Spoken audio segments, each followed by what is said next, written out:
हाय दोस्तों, pre medico YouTube channel पे आप सभी का स्वागत है। तो जैसा कि आपको पता है, हमारे चैनल पे फिजिक्स, केमिस्ट्री, बायोलॉजी तीनों सब्जेक्ट के रिविजन्स करवाए जाते हैं, जिसमें मैं आप सभी को फिजिक्स का रिवीजन करवा रहा हूँ। ठीक है, पहले कुछ चैप्टर्स हो चुके हैं और आज हम लोग पढ़ने वाले हैं। हीट से रिलेटेड जितने भी क्वेश्चन आते हैं एनटीए में, उनके रिविज़न करेंगे। तो आज के टॉपिक में हम लोग बात करने वाले हैं, कैलोरीमेट्री की बात करेंगे,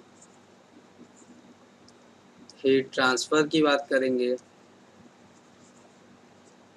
थर्मोडायनेमिक की बात करेंगे और काइनेटिक थियरी ऑफ गैसेस की बात करेंगे। ठीक है, वैसे kinetic theory of gases mainly आप केमिस्ट्री में पढ़ते हैं, लेकिन हम लोग यहाँ पे फिजिक्स पॉइंट ऑफ व्यू से जितने भी क्वेश्चंस इंपॉर्टेंट है उसकी बात करेंगे। ठीक है, तो चलिए शुरू करते हैं।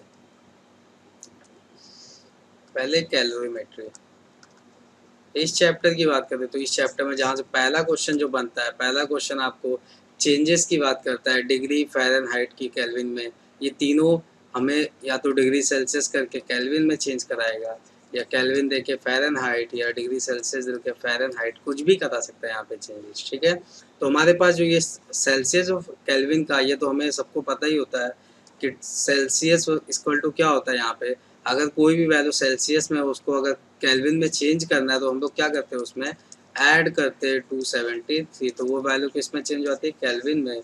तो पहला इक्वेशन तो ये सबको रटा होता है, बट इसमें जो इम्पोर्टेंट आता है जब हमें फ़ारेनहाइट करके पूछ लेता है, तो Celsius upon 5 equal to F minus 32/9। ठीक है, तो ये हमारे पास इक्वेशन है यहाँ पे सेल्सियस और फ़ारेनहाइट में। अब अगर फ़ारेनहाइट को केल्विन में पूछता है तो आप क्या करिए, पहले फ़ारेनहाइट को सेल्सियस में चेंज करिए, फिर सेल्सियस से केल्विन पे जाइए, क्योंकि बहुत ज़्यादा फॉर्मूले याद करने से मतलब नहीं है ज़्यादा। हम केवल एक ही फॉर्मूला याद करेंगे, ये सेल्सियस और फ़ारेनहाइट में। और अगर फ़ारेनहाइट को केल्विन में पूछता भी है तो हम क्या करेंगे, यहाँ पे फ़ारेनहाइट से सेल्सियस निकाल देंगे और उसके बाद केल्विन में चेंज करेंगे। तो पहला क्वेश्चन तो यहाँ से बनने वाला है। ठीक है, तो पहला क्वेश्चन हमारा यहाँ से कवर अप होने वाला है। अगला क्वेश्चन जो बनता है वो जहाँ से हम स्टेप से चलेंगे, जहाँ जहाँ से क्वेश्चन बनता है, दूसरा स्टेप यहाँ से, दूसरा क्वेश्चन जो बनता है वो बनता है एक्सपांसन से रिलेटेड। उसमें आता है लीनियर एक्सपांशन, और आता है यहाँ पे थर्ड वन होता है वॉल्यूम एक्सपांशन, और जो सेकंड वन होता है उसको एरिया या फिर सुपरफिशियल एक्सपांशन बोलते हैं। ठीक है, इससे रिलेटेड क्वेश्चन आने वाले हैं, या फिर तीनों एक साथ मिला के दे सकता है। ठीक है, लीनियर एक्सपांशन मीन्स कोई रॉड है सिंपल सा, उसको अगर हीट करेंगे तो क्या करेगा, एक्सपांड कर जाता है डेल्टा। उसी तरह कोई अगर एरिया है, उसको अगर यहाँ पे हीट कर देते हैं डेल्टा टी टेम्परेचर देके, तो वो क्या हो जाता है, बड़ा हो जाता है। ठीक है, मीन्स उसमें क्या आ जाता है, थोड़ा सा एरिया का चेंजेस आ गया। सेम तरीका अगर कोई स्फीयर है या 3 डायमेंशन कोई क्यूब है, उसको हम लोग जब हीट करेंगे तो वो क्या होगा, अपने वॉल्यूम में चेंजेस करेगा, तो वह वॉल्यूम एक्सपांशन। ठीक है, तो इसके लिए सबके लिए फार्मूला क्या है, ये हम जानते हैं कि जो हमारा डेल्टा एल होता है वो क्या होता है, L initial alpha into delta T. ठीक है, ये फार्मूला, अगर यहाँ पे लीनियर एक्सपांशन क्या है, अल्फा है, ये लीनियर एक्सपांशन है। अगर यहाँ पे अल्फा है लीनियर एक्सपांशन, सुपरफिशियल एक्सपांशन या एरियल एक्सपांशन सेम है, बस यहाँ पे एरिया आ जाएगा, delta A equal to A beta into delta T. अब ये क्या है, एरियल एक्सपांशन कांस्टेंट है। ठीक है, और वॉल्यूम एक्सपांशन का भी ऐसे करना है, delta V equal to V, और यहाँ पे हम गामा से डिनोट करते हैं जनरली डेल्टा। ये डेल्टा टी है, डेल्टा थीटा दोनों कह सकते हैं यहाँ पे। ठीक है, चेंज इन टेम्परेचर है। तो ये तो हमारे पास है, लेकिन क्वेश्चन यहाँ से नहीं बनाने वाला। वो क्या, वो आपको अल्फा देगा और बीटा की वैल्यू पूछेगा, या फिर गामा दे के बीटा की वैल्यू या फिर अल्फा की वैल्यू पूछेगा। मीन्स तीनों में रिलेशन पूछेगा कि एरिया एक्सपांशन, वॉल्यूम एक्सपांशन और सुपरफिशियल एक्सपांशन में क्या रिलेशन है। तो यहाँ पे बात कर लेते हैं हम लोग कि क्या रिलेशन है तीनों में। तो हमारे पास जो रिलेशन बन के आता है वो आता है, लीनियर एक्सपांशन अगर अल्फा है तो सुपरफिशियल एक्सपांशन होता है 2 अल्फा, और वॉल्यूम एक्सपांशन होता है 3 अल्फा। ठीक है, मीन्स यहाँ से जो रेशियो आएगा, अल्फा रेशियो, यहाँ पे अल्फा इक्वल टू क्या होना है, बीटा बाई 2, और क्या होना है, गामा बाई 3। ठीक है, तो ये हमारे पास रिलेशन आता है तीनों में। अब ये अल्फा दे सकता है और आपको क्या पूछ सकता है, बीटा पूछ सकता है, या फिर गामा पूछ सकता है, या फिर क्या कह सकता है वो सुनिएगा, वो आपको इसका इनिशियल लेंथ दे देगा, फाइनल लेंथ दे देगा, और आपको पूछेगा सुपरफिशियल एक्सपांशन की वैल्यू मीन्स बीटा। तो इनिशियल और फाइनल लेंथ और चेंज इन टेम्परेचर देगा, तो उससे क्या आएगा, अल्फा आएगा, क्योंकि हम जानते हैं डेल्टा एल इक्वल टू क्या होता है, एल अल्फा डेल्टा थीटा, तो यहाँ से क्या आ जाएगा, अल्फा आ जाएगा delta L by L delta theta.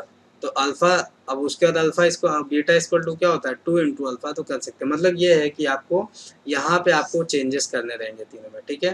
तीनों में रिलेशन में बता दी हूँ, alpha equal to beta by 2 equal to gamma by 3, ठीक है, ये रिलेशन होता है।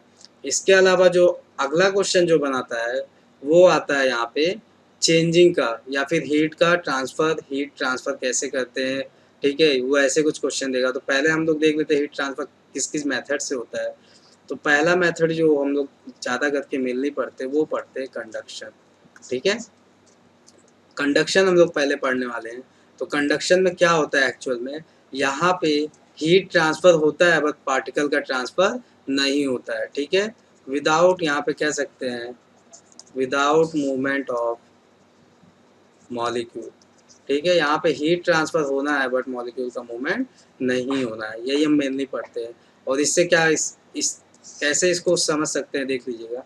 ये कहते हैं कि कोई रॉड है हमारे पास और ये क्या है, चारों तरफ से इंसुलेटेड है, मीन्स इसके यहाँ से क्या है, कोई भी हीट नहीं बाहर जा सकती, मीन्स क्या है, ये इंसुलेटेड है यहाँ से, ठीक है। ये मान लेते हैं कि हमने इंसुलेट कर दिया इस साइड से, ये हमने इंसुलेट कर दिया, खाली हीट क्या है, यहाँ से जाएगी और यहीं से बाहर आएगी।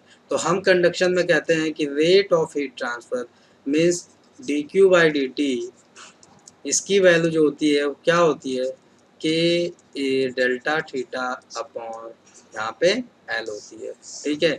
एल कह सकते हैं या फिर एक्स कह सकते हैं, ये डिपेंड करता है कि आप लेंथ कितना ले रहे हैं, ठीक है। अगर एक्स ले रहे हैं तो ये एक्स रहेगा, और टोटल लेंथ ले रहे हैं तो क्या लेगा, आपका एल रहेगा, ठीक है। तो ये डिपेंड करता है। अब यहाँ से क्वेश्चन क्या क्या आता है, ये हमेशा D Q by D T की वैल्यू किसी भी दो पॉइंट के लिए हमेशा क्या रहने वाली है, कांस्टेंट। जैसे ये दो पॉइंट उठाते हैं, ए पॉइंट और बी पॉइंट, अगर हम इसकी बात करते हैं तो यहाँ पे डी क्यू और डी टी, जितनी हीट यहाँ से जाएगी उतनी हीट क्या है, निकलनी है यहाँ से, ठीक है। यही इक्वेशन ऑफ कंटिन्यूटी हम लोग पढ़े थे फ्लूइड मैकेनिक्स में, ठीक है। तो ये D Q by D T equal to K delta theta by T. तो कोई अगर ग्राफ पूछेगा यहाँ पे D Q by D T में एक्स में, तो क्या रहने वाला है, वो कांस्टेंट है। वैसे D Q by D T का कौन सा भी ग्राफ है इससे, तो क्या आना है, कांस्टेंट आना है। और अगला ग्राफ अगर कोई पूछता है यहाँ पे टेम्परेचर का एक्स के साथ क्या रिलेशन है, यहाँ पे टेम्परेचर का एक्स के साथ, तो जैसे जैसे हम बढ़ेंगे, यहाँ पे टेम्परेचर मान लो 100 था, तो यहाँ पे क्या 99, 98, ठीक है, यहाँ पे 97, ऐसे करते करते यहाँ पे कुछ जाके टेम्परेचर का मीन्स डिस्टेंस के साथ टेम्परेचर क्या हो रहा है, डिक्रीज हो रहा है। तो इसके लिए जो ग्राफ मेनली हमें पूछा भी जाता है, ये ग्राफ जो आता है हमारे पास, वो ग्राफ होता है डेल्टा थीटा, और एक्स में ग्राफ जो होता है हमारे पास वो होता है कुछ इस तरह कि ये क्या होना है, डिक्रीज होना है। जैसे जैसे एक्स आगे बढ़ेंगे डेल्टा थीटा क्या होना है, डिक्रीज होना है। तो यहाँ से ऐसे क्वेश्चन बनते हैं। अगला क्वेश्चन जो यहाँ से बनता है वो क्वेश्चन थोड़ा सा कॉम्प्लिकेटेड हो जाता है। उस क्वेश्चन की हम लोग बात करते हैं यहाँ पे, कैसे क्वेश्चन बनाता है वो कहता है कि दो रॉड को सीरीज में जोड़ेगा या दो रॉड को फिर यहाँ पे पैरेलल में जोड़ सकता है, ठीक है। ये मान लो ये पहला रॉड है और ये दूसरा रॉड है। अब पहले कहेगा कि हमारे पास ये क्या है, एरिया सेम है, इसके लिए सीरीज में जोड़ रहा है। लेंथ मान लेते हैं L1 है और लेंथ L2 है, या फिर लेंथ भी सेम है। और दूसरा अगर कहेगा हमसे, कहेगा दोनों को हमने पैरेलली जोड़ दिया, मीन्स एक के ऊपर एक रख दिया, लेंथ सेम है और एरिया भी हो सकता है दोनों का क्या कर दे, सेम ही कर दे, कैसा भी कर दे। हमें क्या करना है एक्चुअल में, हमें अगर सीरीज में दे रखा है तो इसका हमें heat transfer, rate of heat transfer मान लेना है। यहाँ पे कितना है, इसका हम लोग Q1 मान लेते हैं। ये हमने क्या पढ़ा था, D Q by D T, और इसी को क्या कहते हैं, एच कह देते हैं, ठीक है। तो इसको हम लोग H1 मान लेते हैं, इसको H2 मान लेते हैं। तो जो नेट आएगा H हमारे पास वो क्या आएगा, H1 प्लस H2। बट अगर पैरेलल है तो क्या है, यहाँ पे पैरेलल में क्या होगा, H1 इक्वल टू H2, और यही क्या आना, नेट H के बराबर आना। उसके बाद क्या करना है, वैल्यू उठा के यहाँ पे पुट कर देना है। जैसे अगर K1 दे रखा है, एरिया अगर सेम ही दे रखा है या एरिया भी हम अलग ही मानते हैं, तो K1 A1, और यहाँ पे जो इसका टेम्परेचर रहेगा, मान लेते हैं θ1 है, ये θ2 θ3, तो यहाँ पे जो इन दोनों के बीच का डिफरेंस है means θ2 minus θ1, θ2 minus θ1 upon L1 plus यहाँ पे K2 A2 θ3 माइनस θ2 अपॉन यहाँ पे L2। तो ये हमारे पास नेट आ जाएगा, net rate of heat transfer. But अगर net rate of heat transfer ना पूछ के हमसे कुछ और पूछता है तो हम यहाँ पे नेट के लिए वैल्यू रख देंगे। यहाँ पे नेट के लिए क्या हो जाते हैं, मान लेते हैं हमारे पास के नेट आ जा रहा है, यहाँ पे मान लेते हैं हमारे पास के नेट आ जा रहा है, और एरिया हमारे पास क्या कुछ ये A1 A2 अगर एरिया सेम दे रखा है तो यहाँ पे A1 और A1 ही रहेगा, ये भी A1 हो जाएगा। और टेम्परेचर नेट के लिए क्या लिखेंगे, θ3 माइनस θ1, ठीक है, θ3 माइनस θ1 अपॉन नेट लेंथ कितना हो जाएगा L1 प्लस L2। अब जो हमसे पूछा है यहाँ पे के नेट पूछा तो हम इसको वैल्यू से ऐसे निकाल लेंगे, ठीक है। सेम प्रोसेस के लिए भी करेंगे। अब यहाँ पे अगर हम डायरेक्टली याद करना चाहें, यहाँ पे जनरली हमको के नेट पूछता है, के नेट बताना है कितना है, ठीक है। तो अगर सीरीज में जुड़ा है और बोल देता है कि लेंथ सेम है, सबका एरिया भी सेम है, मान लेते सबका लेंथ है, सबका एरिया भी है, तो के नेट की वैल्यू जो आती है वो हमारे पास आती है n/1/k1 1/k2 1/k3। इसी तरह जितने भी रॉड होंगे इस तरह करेंगे, ठीक है, नंबर ऑफ रॉड से। तो ये हो गया हमारे पास सीरीज के लिए। और यही चीज़ अगर पैरेलल के लिए देखा जाए कि यहाँ पे अगर पैरेलली ऐसे जुड़े हों, ठीक है, सबके अगर एरिया सेम दे रखा हो, लेंथ भी सेम दे रखा हो, ठीक है, एरिया लेंथ सेम होना चाहिए, ऐसा नहीं कि कभी भी लगा दें। तो इसके लिए हम लोग जो लिखते हैं के नेट वो होता है K1 plus K2 plus K3 upon जितने भी इस तरह के हो upon L total number of rod. तो ये क्वेश्चन इस तरह बनाने वाला है। अगला क्वेश्चन जो बनाता है यहाँ पे, अगला क्वेश्चन वो हमारे पास 3 रॉड या 4 रॉड ऐसा कुछ दे सकता है, ठीक है। तो यहाँ पे मान लेते हैं ऐसा एक रॉड देगा, यहाँ पे इसका टेम्परेचर T1 और यहाँ से एक रॉड दे देगा, यहाँ पे भी एक रॉड दे देगा, इसका टेम्परेचर T2 T3 और ये मान लेते हैं जंक्शन का क्या है T4 है, ठीक है। इसका अपना K1 देगा, इसका अपना K2, इसका अपना K3 दे देगा, ठीक है, और यह सेम ही देता है हमेशा, ठीक है। लेंथ भी हो सकता है, कुछ भी दे सकता है, L1 दे सकता है, L2 दे सकता है, या सेम भी दे सकता है। इसका लॉजिक क्या है यहाँ पे, यहाँ से हीट, तो यहाँ से पूछेगा T4 हमें बता सकता है, कुछ भी यहाँ से पूछे तो हमें तो पहली बात इक्वेशन आना चाहिए बनाने। यहाँ से कहेगा हीट जा रही है तो यहाँ से कुछ हीट निकालेगा, यहाँ से हीट निकालेगा। अब हमसे हो सकता है टेम्परेचर पूछ ले या फिर क्या पूछ ले, लेंथ पूछ ले। तो इसके लिए फिर वही चीज़ है कि यहाँ से जितनी हीट जाएगी टोटल क्या दोनों हीट निकलने वाली, तो इसके लिए हम लोग मान लेते हैं H1, तो ये क्या हो जाएगा H2 प्लस H3 के बराबर। फिर यहाँ पे वैल्यू पुट कर दिया, H इक्वल टू क्या होता है K delta theta by L। बस एक एक के लिए वैल्यू उठा के यहाँ पे पुट कर दे, जो पूछा हम लोग यहाँ से निकाल लेंगे। बट टेम्परेचर इसके लिए रखेंगे तो T4 माइनस T1, ये चीज़ ध्यान रखना है। इसके लिए रखेंगे तो T2 माइनस T4, इसके लिए T3 माइनस T4, ठीक है। तो ये रॉड वाले क्वेश्चन थे। इसके अलावा एक क्वेश्चन पूछ लेता है कभी कभी, के दे के के इफेक्टिव की वैल्यू पूछता है, ठीक है। यहाँ पे के दे के के इफेक्टिव की वैल्यू, तो के इक्वल टू हमारे पास यहाँ पे जैसे मान लेते हैं रॉड दिया हुआ है, 3 रॉड, ये 3 रॉड वाला सिस्टम मान लेते हैं। ये मान लेते हैं K1 है, ये K2 है और ये K3 है, ठीक है। अब हमसे पूछता है के नेट बता देना है, के नेट बता देना है। तो हम लोग क्या करेंगे, यहाँ पे हमें दिख रहा है कि ये दो रॉड कैसे हैं, पैरेलल है, ये कैसा है सीरीज है।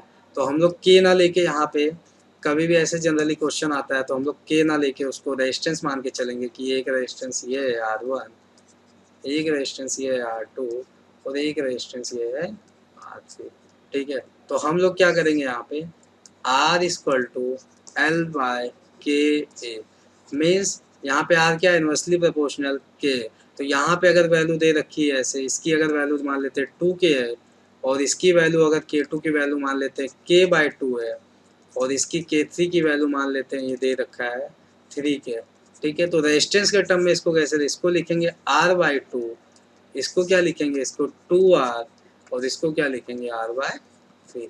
तो ये जो हमारे पास रेजिस्टेंस आएगा ये 2R और ये जो रेजिस्टेंस आएगा R/3 और ये रेजिस्टेंस आ जाएगा R/2। तो हम इस तरह आप कर सकते हैं। और जो टेम्परेचर डेल्टा चेंज होता है उसको हम लोग पोटेंशियल के टर्म में लेकर चलते हैं, ठीक है। और जो यहाँ पे H होता है उसको हम लोग क्या मान के चलते हैं, करंट, क्या लेके चलते हैं यहाँ पे, करंट। तो हमें पता है यहाँ से जितनी करंट जाएगी ये I1 या I2 और I3 में डिवाइड होती है, तो I1 equal to I2 plus I3। अब जो भी यहाँ पे टेम्परेचर है, क्योंकि अगर सबका क्या लेंथ और एरिया सेम ही दे रखा है तो उससे कोई मतलब है नहीं, क्योंकि एच किस पे डिपेंड होता है, एच पे डिपेंड हो जाएगा सीधा टेम्परेचर पे, के पे डिपेंड हो जाएगा, ठीक है। तो यहाँ से हम लोग के को हम लोग क्या लिख सकते हैं 1/r। तो यहाँ से हम लोग क्या लिख सकते हैं यहाँ पे डेल्टा टी, मतलब डेल्टा थीटा को क्या v मान के चल सकते हैं, डेल्टा थीटा अपॉन यहाँ पे सीधा सीधा r लेके चलेंगे r/2 इक्वल टू यहाँ पे जो भी रहेगा I2 की वैल्यू यहाँ पे डेल्टा थीटा इसके लिए, जो इसके लिए टेम्परेचर होगा डेल्टा थीटा अपॉन यहाँ पे 2r रख सकते हैं। इसी तरह I3 के भी लिए रखेंगे। तो जो हमसे पूछा हम सॉल्व करेंगे, बट याद रखना कि अगर आपको रॉड वाले क्वेश्चन नहीं आ रहे तो आप इसको पहले करंट में चेंज कर लेना। तो करंट में हर एक फैक्टर चेंज होगा। तो एच को क्या मानना है आपको, करंट मानना है, डेल्टा थीटा को पोटेंशियल मानना है, और के इनवर्स को आपको क्या मानना है, के इनवर्स को रेजिस्टेंस मानना है। ठीक है, तो यहाँ से रिलेटेड क्वेश्चंस इतने आते हैं। ठीक है, अगला जो हम लोग पढ़ेंगे यहाँ पे रेडिएशन। रेडिएशन से काफ़ी क्वेश्चन इस समय बना रहा है। रेडिएशन से ब्लैक बॉडी का कॉन्सेप्ट आया था। तो रेडिएशन से क्या है यहाँ पे रेडिएशन में कहता है कि हीट ट्रांसफ़र होता है बस आसपास के मीडियम, कोई भी मीडियम में हीट गर्म मतलब कोई भी टेम्परेचर इंक्रीज नहीं होता है। मीन्स मीडियम का टेम्परेचर इंक्रीज नहीं होना है, हीट ट्रांसफ़र खाली होना है।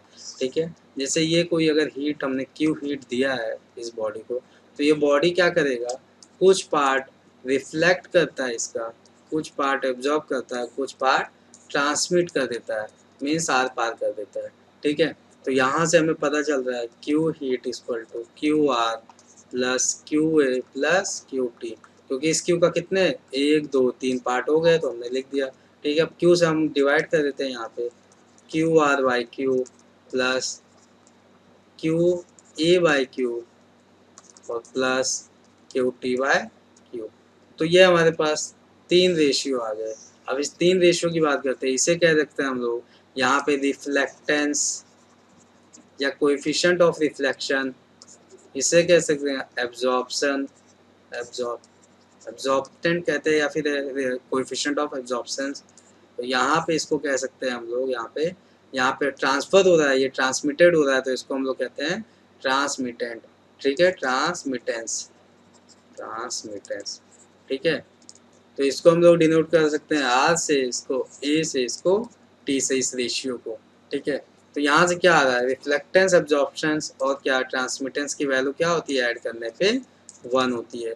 ये हमारे पास वैल्यू आ रही है, इस वैल्यू का हम लोग आगे यूज़ करेंगे। तो यहाँ से A plus R plus T equal to 1।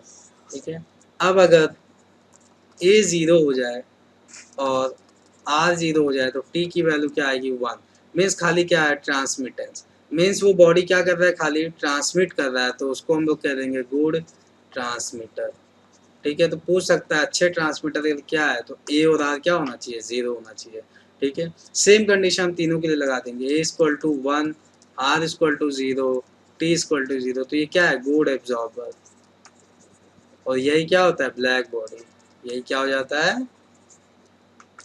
Black body हो जाता है। ठीक है, अगला हम लोग क्या लिख सकते हैं, आर को 0 लिख सकते हैं, और क्या यहाँ पे आर को 1 ले सकते हैं, टी को 0, ए को 0, तो ये क्या हो, गुड रिफ्लेक्टर। ठीक है, तो यहाँ से कुछ भी आपको ऑप्शन बना सकता है। फिलहाल अभी तक जितना एनटीए बना रहा है वो क्या बना रहा है, ये ऑप्शन दे रहा है कि ब्लैक बॉडी के लिए क्या है, कौन सा ऑप्शन सही है। तो याद रखिए एब्जॉर्प्शन 1 होता है, रिफ्लेक्टेंस 0, ट्रांसमिटेंस 0 होता है ब्लैक बॉडी के लिए। ठीक है, तो यहाँ से ब्लैक बॉडी का कॉन्सेप्ट आता है। तो अब हम लोग पढ़ेंगे इसके अलावा स्टीफेंस कॉन्स्टेंट, स्टीफेंस लॉ पढ़ेंगे। तो स्टीफेंस लॉ क्या था यहाँ पे, स्टीफेंस लॉ था कि energy emitted per unit area per second क्या देने वाला है, टेम्परेचर पे पावर 4 पे डिपेंड करता है। ठीक है, तो यहाँ पे स्टीफेंस ने बोला था कि यहाँ पे energy emitted per unit area per second directly proportional to T पे पावर 4। ठीक है, इन्होंने ये बोला था। तो यहाँ से एनर्जी की वैल्यू अगर प्रोपोर्शनल हटाते हैं तो यहाँ से आता है सिग्मा ई ए टी और टी पे पावर 4। तो इन्होंने ये बोल दिया था यहाँ पे एनर्जी का। अब यहाँ पे अगर देखा जाए हीट की बात करता है कि वो एनर्जी रेडिएटेड पर सेकंड की खाली बात करेगा, तो उसको हम लोग लिख सकते हैं यहाँ पे, वो जो हमारे क्वेश्चंस में लिखा होता है, बुक्स में जो लिखा है ई लिखा होता है, क्यू बाई टी को हम लोग ई लिख सकते हैं। तो ये हो जाता है sigma into E A T पे पावर 4। तो ये क्या है, ये है एनर्जी रेडिएटेड पर सेकेंड, ये है एनर्जी रेडिएटेड पर सेकेंड, जबकि ये क्या पूरा पार्ट लिखा है, एनर्जी रेडिएटेड पर सेकेंड पर यूनिट एरिया। ठीक है। तो ये एनर्जी रेडिएटेड पर सेकंड क्या होता है, हमें यहीं पे आता है। यहाँ से वो जो पूछता है वो पूछता है प्रोपोर्शनलिटी, ठीक है। वो पूछता है हमसे तो क्या दिख रहा है, एरिया के डायरेक्टली प्रोपोर्शनल, टेम्परेचर पे पावर 4 है। तो याद रखना हमें ऐसी क्वेश्चन देता है कि इतने टेम्परेचर पे एनर्जी रेडिएटेड पर सेकंड इतना है, तो कोई अलग टेम्परेचर देगा तो उस पर कितना है। तो ये क्या दिख रहा है यहाँ पे, टी पे पावर 4 क्वेश्चन याद। बट अगर इसके अलावा सराउंडिंग का भी टेम्परेचर दे दे तो ये जो आता है सिग्मा ई ए टी पे पावर 4 माइनस टी नॉट पे पावर 4, ये सराउंडिंग का टेम्परेचर आ जाता है। ठीक है। फिलहाल यहाँ से क्वेश्चन जनरली बनाता नहीं है, क्वेश्चन जो बनने वाला है वो बनने वाला है यहीं से बनेगा आपका क्वेश्चन। ठीक है। तो ये हो गया हमारा स्टीफेंस लॉ से रिलेटेड जो भी यहाँ पे क्वेश्चंस बनने वाले हैं। अगला यहाँ पे कुछ जो हम लॉ पढ़ेंगे वो पढ़ेंगे Wien's displacement law. Wien's displacement law, तो जैसा कि नाम से ही पता है कुछ डिस्प्लेसमेंट से रिलेटेड होगा। क्या डिस्प्लेस हो रहा है यहाँ पे ये देखेंगे। तो इन्होंने क्या बोला था, मैक्सिमम इंटेंसिटी से रिलेटेड जो भी हमारे पास वेवलेंथ होगी उसका और टेम्परेचर का प्रोडक्ट क्या होने वाला है, कांस्टेंट होना है। ठीक है। मैक्सिमम इंटेंसिटी से रिलेटेड जो भी हमारे पास लैम्डा होगा उसका और इनटू टेम्परेचर का क्या होना है प्रोडक्ट, यहाँ पे कांस्टेंट होना है। वो कांस्टेंट किसके बराबर होती है, बी, जिसको हम लोग वीन्स कांस्टेंट कहते हैं। तो lambda M into T equal to B, Wien's constant कहते हैं। और इसकी वैल्यू जो हमारे पास होती है वो होती है 2.89 इंटू 10 टू पावर माइनस 3। और क्या हो जाएगा, मीटर केल्विन। टेम्परेचर किस में रखेंगे, केल्विन में रखेंगे। ठीक है। यहाँ से भी क्वेश्चन प्रोपोर्शनलिटी का आता है कि लैम्डा क्या है 1/t का। इससे इन्होंने ग्राफ दे रखा था, ग्राफ देख लेते हैं क्या है। तो ग्राफ हमारे पास कुछ ऐसा आता है कि यहाँ पे एनर्जी ले लेते हैं, यहाँ पे हम लोग लैम्डा लेते हैं। एनर्जी किससे, मतलब टेम्परेचर के टर्म में। ठीक है। टेम्परेचर ज़्यादा तो एनर्जी क्या होनी है, ज़्यादा। तो इन्होंने बोला था लैम्डा मैक्सिमम क्या होता है, यहाँ पे डिस्प्लेस करता है टेम्परेचर के साथ साथ। मीन्स अगर पहला ये वे बन रहा है तो इसका कहाँ है लैम्डा मैक्सिमम, ये इसके लिए लैम्डा मैक्सिमम है, लैम्डा 1। ठीक है। अब जैसे हम टेम्परेचर बढ़ाएंगे ये पॉइंट अगले के लिए शिफ्ट होगा लेफ्ट साइड में, तो ये ऐसे कुछ आएगा। तो ये पॉइंट क्या हो गया, यहाँ पे शिफ्ट हो गया लैम्डा 2। और ज़्यादा टेम्परेचर हाई करेंगे तो ये पॉइंट क्या हो गया, इसके लिए यहाँ पे शिफ्ट हो गया लैम्डा 3। तो यहाँ से दिख रहा है लैम्डा 3, लैम्डा 2, लैम्डा 1 सबसे ज़्यादा है। और टेम्परेचर इसका T1 है, ये T2 है, ये T3 है। तो टेम्परेचर किसका ज़्यादा होगा, सबसे ज़्यादा T3 का टेम्परेचर सबसे ज़्यादा, T2 फिर सबसे कम T1। तो ये इससे रिलेटेड ग्राफ था। और यहाँ पे फिलहाल क्वेश्चन तो यहीं से बनना है कि लैम्डा क्या है, इनवर्सली प्रोपोर्शनल 1/t का। इसके अलावा एक न्यूटन्स लॉ ऑफ कूलिंग से रिलेटेड फार्मूला आता है। न्यूटन्स लॉ ऑफ कूलिंग से रिलेटेड कौन सा फार्मूला आता है, वो होता है डेल्टा थीटा बाय यहाँ पे T इक्वल टू के, यहाँ पे θ1 प्लस θ2/2 माइनस θ0।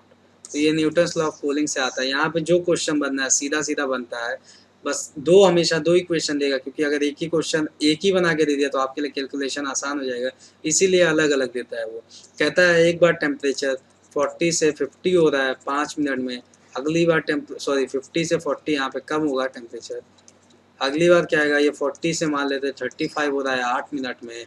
तो हमें बताना है सराउंडिंग का टेम्परेचर। तो क्या करना है, एक बार इसके लिए रख देना है यहाँ पे 50 माइनस 40 10 और 5 मिनट में इसके लिए इक्वेशन के। और यहाँ पे अगर दोनों का यहाँ पे एवरेज लेंगे 50 प्लस 40 90/2 मीन्स 45 माइनस θ0। और एक बार इसके लिए रख देंगे तो यहाँ पे 5/8 इक्वल टू के। और इसका एवरेज लेंगे तो ये कितना आएगा 75/2 माइनस θ0। उसके बाद क्या डिवाइड कर देंगे तो क्या आएगा, यहाँ से आप इक्वेशन को सॉल्व करके θ0 सराउंडिंग का। तो यहाँ से फिर क्वेश्चन तो यही फिक्स है कि यहाँ से क्वेश्चन वैसे जो भी एनटीए दे रहा है ये बना रहा है, ब्लैक बॉडी बना रहा है हमेशा, जो भी दे रहा है कैल्वियोमेट्री से ब्लैक बॉडी, और इसका ही क्वेश्चन वो दे रहा है। वीन्स का भी बहुत रेयरली दे रहा है, हमेशा वो इसी का दे रहा है। ठीक है। तो यहाँ से ऐसे क्वेश्चन बन सकते हैं न्यूटन्स लॉ ऑफ कूलिंग के। अब इसके अलावा हम लोग देखेंगे कैल्वियोमेट्री में और क्या बन सकता है। अगला क्वेश्चन जो बनाता है जो कि थोड़ा टफ हो जाता है, वो बात करता है हमारे पास कि जब हम लोग कहते हैं कि आइस है, आइस को कहता है कि 20 डिग्री सेल्सियस और वाटर से करा दे, तो बताओ कितना वाटर रहेगा, क्या रहेगा। ठीक है। वाटर का यहाँ पे मास मान लेते हैं m है, यहाँ पे m2 है मान लेते हैं, और ये क्या है m1 है। ठीक है। तो आइस को हम लोग क्या कर रहे हैं, किसी 20 डिग्री सेल्सियस ऑफ वाटर से करा दे, तो पूछेगा कॉमन टेम्परेचर बता दो। ठीक है। तो कॉमन टेम्परेचर अगर हमसे पूछ रहा है ऐसा कुछ, तो हमें यहाँ पे क्या है, यहाँ पे मैं कोई फॉर्मूला नहीं बताऊंगा, क्योंकि यहाँ पे आपको क्या करना है, जितना भी हीट होता है उसको क्या करना है, आपको ट्रांसफ़र करना है। तो आइस है अगर 20 डिग्री से मेल्ट जाएगा, 20 डिग्री सेल्सियस से रिएक्ट करेगा, तो पहले तो आप ये देखो कि ये पूरा गल जाएगा कि नहीं गलेगा, ठीक है, पूरा का पूरा यहाँ पे कन्वर्ट होगा इसमें कि नहीं कन्वर्ट होगा। तो आइस के लिए जितना भी हमें चाहिए कन्वर्जन के लिए कौन सा हीट होता है, लेटेंट हीट। कौन सा होता है यहाँ पे, लेटेंट हीट ऑफ फ्यूजन होगा। तो लेटेंट हीट क्या होगा, M1 × L। तो ये L की वैल्यू आइस के लिए वो दे के रखेगा, ठीक है। तो इसकी वैल्यू मान लेते हैं कि कुछ आ रहा है 2800, कुछ आ रहा है हमारे पास कैलोरी में, ठीक है। कैलोरी में अगर दे रखा है तो कैलोरी में आएगा आंसर, जूल में दे रखा है तो जूल में। बस याद रखना, जो रखना दोनों के लिए सेम वैल्यू में रखना। मान लेते हैं यहाँ पे 2800 आ रहा है, ठीक है। अब हम लोग मानते हैं कि अब ये देखते हैं कि इसको चेंज करने के लिए हमें इतना चाहिए, इतना मान लेते हैं जूल में आ रहा है, इतना जूल हमें एनर्जी चाहिए, ठीक है। अब जो हमारे पास 20 डिग्री सेल्सियस पे जो M2 क्या है, यहाँ पे वाटर है, उसकी एनर्जी कितनी है हम उसको देखेंगे, ठीक है। तो यहाँ पे मान लेते हैं कि 0 डिग्री सेल्सियस पे अगर आएगा तो इसके लिए क्या होगा, MS डेल्टा T। तो यहाँ से देख लेंगे M2 और इसको S की वैल्यू कुछ देगा, और डेल्टा T कितना, 20 डिग्री सेल्सियस। तो ये मान लेते हैं अभी आ रहा है, ये 2800 आ गया, ये मान लेते हैं अभी कम आ रहा है, ठीक है। ये आ रहा है मान ले 2100, ठीक है। तो इसको चेंज के लिए कितना चाहिए, 2800, लेकिन ये कितना हीट लेके आ रहा है, खाली 2100। तो क्या ये पूरा आइस चेंज होगा, पूरा आइस नहीं चेंज होगा, ठीक है। आइस कितना चेंज होगा, केवल 2100 जो इसको एनर्जी दे देगा, खाली यहाँ पे 2100 के इक्वल एनर्जी के बराबर आइस। तो इसकी तो आइस फिर यही हो सकता है, पूछ ले कि आइस बताओ कितना बचा रहेगा, ठीक है। तो आइस कितना बचा रहेगा, 2100 वाला क्या कर देगा, चेंज कर देगा। तो कितना चेंज करेगा, मान ले M' × L, तो यहाँ से M' की वैल्यू आएगी 2100/L। तो इतना आइस क्या हो गया, चेंज हो गया। तो बचा कितना है, M1 - M' कर देंगे, तो ये क्या हो जाएगा, हमारे पास इतना आइस बच जाएगा। तो ऐसा कुछ करना है हमें, यहाँ पे क्या करना है, यहाँ पे पहले इसकी हीट देखनी है, अगली बार इसकी हीट देखनी है। तो पहले ये पता करना है चेंज हो रहा है कि नहीं हो रहा है, ठीक है। तो हमने देखा हमारे पास कितना M' चेंज हो गया, बाकी जो ये बचा ये क्या हो रहा है, चेंज नहीं हो रहा है, ठीक है। अब ये जो चेंज हो गया है इसका कॉमन टेम्परेचर कितना होगा, ये कैसे देखेंगे। तो अब M' की वैल्यू यहाँ से निकल के आ गई, कॉमन टेम्परेचर के क्या करेंगे, फिर अब तो चेंज हो गया ये वाटर में, ये भी वाटर में, तो फिर हम लोग दोनों का मान लेते हैं MS डेल्टा T, ये S1 है T1, और इसके लिए यहाँ पे कॉमन टेम्परेचर है ना, तो ये 0 से क्या आएगा, T आएगा। मान लेते हैं क्या आ रहा है, 0 से T आ रहा है, तो इसके लिए लिखेंगे M' तो मान लेते हैं फाइनल T -0, क्योंकि इसका कितना रहा होगा, 0। और मान लेते हैं वाटर जो है, वाटर का M2 मास है S, और ये क्या आ रहा है 20 से T की तरफ आएगा, इसका कम होगा।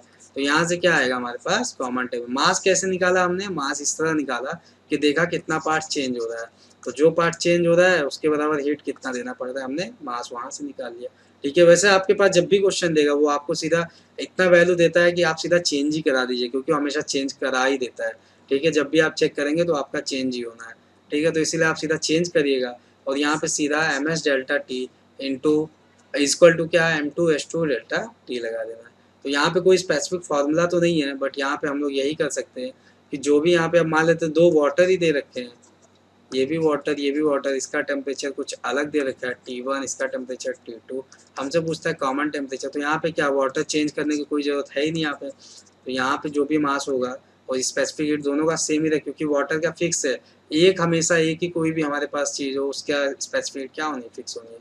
तो ये होना है, ये मान लेते हैं कहाँ जा रहा है, कॉमन टेम्परेचर की तरफ, तो फाइनल माइनस इनिशियल, और ये M2S, और यहाँ पे T2 - TC। तो ऐसा कैंसिल हो जाएगा। तो यहाँ से रेशियो पूछ सकता है मास का, ये बताओ मास का रेशियो क्या है, या फिर ये मास देके हमसे कॉमन टेम्परेचर पूछ सकता है। तो आपको अगर चेंज है, अगर आपको दोनों स्टेट एक ही नहीं है, एक आइस है, वाटर या स्टीम है, तो आपको वहाँ पे ML भी साथ में लाना पड़ेगा, ठीक है। लेकिन अगर दोनों का सेम ही स्टेट में रखा है तो ML की कोई जरूरत नहीं, इक्वेशन में ML लेके ही नहीं आना है, ठीक है। इन सब बातों का ध्यान रखिएगा। तो कैलोरीमेट्री से यहाँ से क्वेश्चन ऐसे बहुत रेयर बना रहा है, जब भी क्वेश्चन बना रहा है, एक तो वो कंडक्शन वाला जो हमने रॉड वाला पढ़ा वहाँ से बनाएगा, दूसरा बना रहा है स्टीफेंस पे, और अगला जो क्वेश्चन बना रहा है न्यूटन्स लॉ ऑफ कूलिंग पे। NTA यहीं से मैक्सिमम क्वेश्चन बना रहा है, तो आप इसके क्वेश्चन करिए। फिलहाल यहाँ से हीट जो ट्रांसफ़र है, यहाँ से रेयरली क्वेश्चन बनने के चांसेस हो रहे हैं, NTA जिस हिसाब से पेपर बना रहा है, ठीक है। तो अब हम लोग पढ़ने वाले हैं थर्मोडायनेमिक, ठीक है। तो थर्मोडायनेमिक में हम लोग पढ़ेंगे यहाँ पे जितने भी हमारे पास प्रोसेस होते हैं, यहाँ पे जितने भी तरह के प्रोसेस होते हैं, हम उसमें को क्या क्या पढ़ना है, हमारे लिए नीट की वजह से क्या इंपॉर्टेंट है, वो सब चीज़ें देखेंगे। सबसे पहले यहाँ पे आपको थर्मल इक्विलिब्रियम क्या होता है ये आप समझ लीजिए। थर्मल इक्विलिब्रियम, तो जिस तरह पता चल रहा है क्या होगा, दो बॉडी क्या होंगी, थर्मली इक्विलिब्रियम मीन्स क्या है, दोनों का टेम्परेचर सेम है, कोई भी हीट ट्रांसफर नहीं करना है, T1 इक्वल टू T2। तो दो बॉडी सेम टेम्परेचर पे जिनका हीट ट्रांसफर जिनके बीच नहीं होता है वो क्या होते हैं, दोनों थर्मली इक्विलिब्रियम होते हैं। दूसरा यहाँ पे पढ़ना है हमें जीरो लॉ, जीरोथ लॉ, ठीक है। तो यहाँ पे हमें जीरोथ लॉ पढ़ना है। ये क्या होता है, ये ऐसा है कि दो बॉडी 1 और 2 और ये 3, मान लेते 3 बॉडी है, तो 1 अगर 3 के साथ थर्मली इक्विलिब्रियम है और 2 अगर 3 के साथ थर्मली इक्विलिब्रियम है, तो 1 और 2 आपस में भी थर्मली क्या रहने वाले हैं, इक्विलिब्रियम रहने वाले हैं, ठीक है।